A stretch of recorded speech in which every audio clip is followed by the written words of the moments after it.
GoPro Hero 8. This, in my opinion, is the best IRL streaming camera right now on the market. And in this video, I'm not just going to show you all the settings that you need for streaming, but also a few tricks and the best equipment to use with it. Let's jump right in. Here it is, the GoPro 8. Now, why 8? Why not 7 or 9, for example? While the 8 seems to have the best combo of reliability and great features, 7 on one hand is a little bit obsolete. The 9 on the other hand has some real issues because it seems to be disconnecting and cutting out every once in a while you're streaming. If you want to stream with your GoPro, there's two main ways. The first one is using wireless, for which you're going to need your phone because there's an app that you stream with. The app is extremely limited and there's no way to change most of the settings. And then on top of that, the stabilization is bad, the bitrate is very low, and of course my favorite part, it just randomly disconnects every hour or two. To summarize, it's bad, you should not use it, but if you don't have a choice, you can. Now there's two cool things I need to show you for the wireless streaming before we go to the main topic.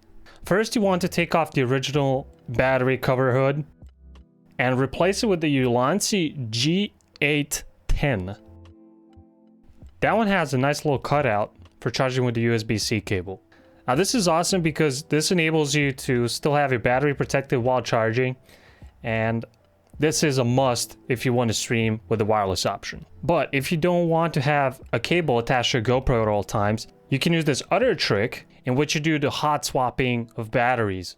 So you can have a prolonged stream, granted you have enough batteries, and USB-C cable attached to a power bank for the swaps. So how you execute this is you plug in the USB-C cable that is now powering the device, you pull out the battery, you put in the new one, and then you disconnect the USB-C cable. And the camera has not shut down for a single moment, so your stream is still live, even though you swapped the batteries. This is really neat when you want to have a very flexible camera, but it gets a little bit annoying and definitely not something I would recommend for everyday usage. But we're not here for the wireless. We're here for the real thing. That is the GoPro Media Mod. Yeah, it's expensive. It gives you exactly what you need. An HDMI out, a USB-C to power it, and then a 3.5mm jack to connect an external microphone. Other than that, you also have these really nice cold shoe mounts that you can mount microphones or lights or whatever other accessory you want. They're pretty snug, so things will not fall out. The microphone, on the other hand, is very bad and should not be used unless you don't have any other option. One thing to note, if you're adding the GoPro Media Mod and you're going to be using it for streaming for more than an hour, I definitely recommend that you remove the battery because the battery is the main source of extra heat and it will overheat your device if you keep it in for an hour or two. Alright, finally we can start with the settings. Let's start with the most basic ones in the preferences. Pull down and select preferences. The first one is connections, and you want wireless connections on because there's a chance that you might want to connect to your GoPro through the phone app because you can access basically all the settings from the app. And as you'll see later, you won't be able to change anything on the GoPro itself because the display is going to be off once the HDMI cable is in.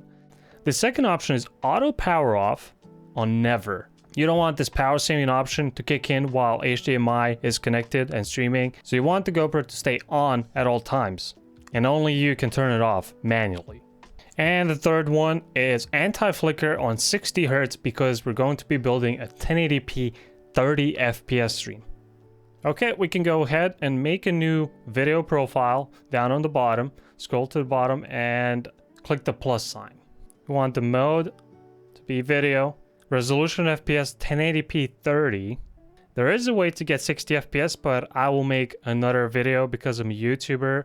So I want to spread out as many videos as possible to make it as complicated for you guys to get info. Lens, wide.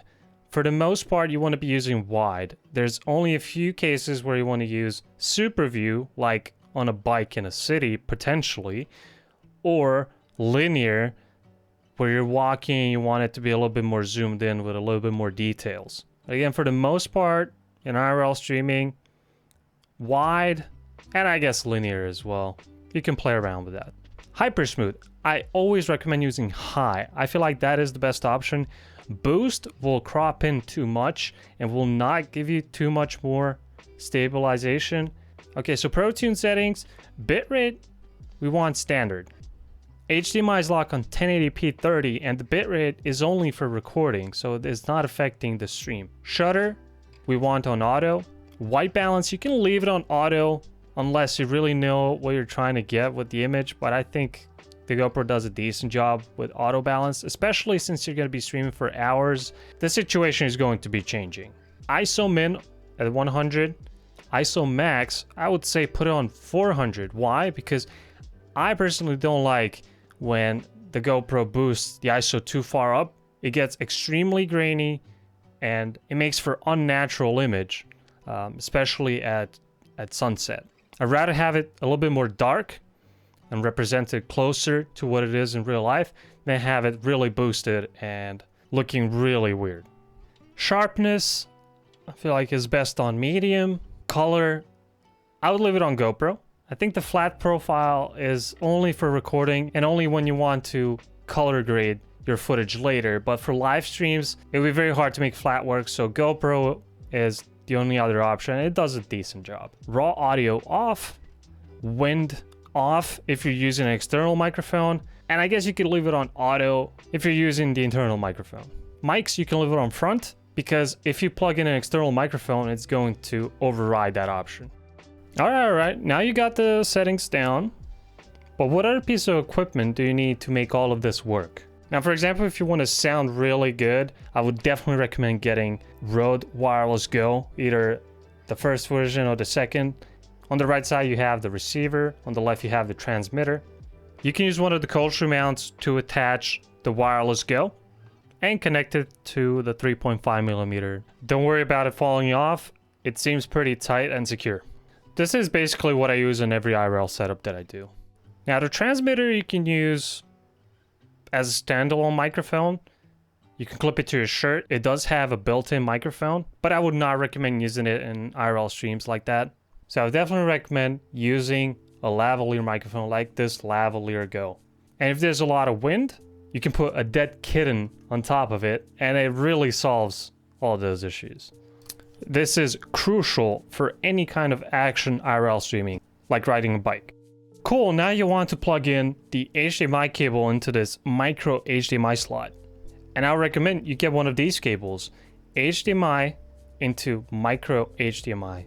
What I don't recommend is getting adapters from HDMI to micro HDMI because they don't seem to handle the stress that well. And also this type of cable is much thinner and easier to work with. Okay, so you plug the micro HDMI into the GoPro, but where does the other end go? Well, it goes into a portable encoder. For example, this TBS that I've displayed in the last few videos. You should definitely check those out if you want to know more on this type of setup. And now what you're missing is only the USB-C power. Well, that's pretty easy. Creates this mess, but you can tangle the cables together and it looks pretty clean if you ask me. A question I get asked a lot is how do you mount a GoPro on your backpack, for example? Well, there are many solutions out there, but I'll tell you what I use. When I'm riding a bike, I'm using this J bracket. It works really well. It gives you extra space for the cables and it connects to the usual GoPro mount on any kind of chesty GoPro mount. And of course, if you're riding a bike, you turn the GoPro upside down. So keep that in mind. Okay, but what about the backpack, which most people are going to be using? Well, if you want something more premium, you cannot go wrong with Peak Design products like this POV kit. You will, however, have to buy a Capture Clip V3 also from Peak Design to make it work with your backpack. But it is like the ultimate solution to this problem. What's cool about this is that you can use this when you're going out photo shooting and you can put your camera on your backpack strap into the capture clip. What makes the Peak Design solution very elegant is that you can use it with any type of Arca Swiss, which is the most used quick release in the world. So you can put it on any tripod really. But of course you can go much cheaper and get some shoulder strap for about $5 to $10.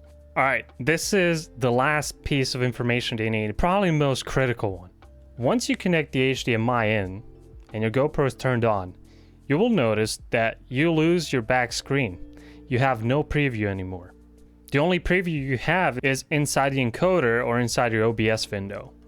And if this is your first time doing this, you'll be very disappointed when you find out that the HDMI out of the GoPro has an overlay of the battery status and the SD card status. Now, luckily, we found an easy way to get rid of this, and that is by clicking the power button on the left side 4 times, and then quickly clicking the record button. That selects the option to get the clean HDMI out. And unfortunately, you will have to do this every time you plug in the HDMI cable. For the GoPro 9 users out there, it's going to open up your media files first, which is very annoying. So what you should do is either delete everything you have on the SD card or use GoPro Labs and scan some QR code to get rid of that and just have it display clean HDMI instead. Yeah, I know, the more you stream, the more you learn to hate the GoPro for not having a normal way to get clean HDMI, but it is what it is. You get used to it, I guess. And that's it for this video. If you need any help, make sure you come by our Discord server, links up here. I'm going to be making a lot more tech videos, so I'll see you in the next one.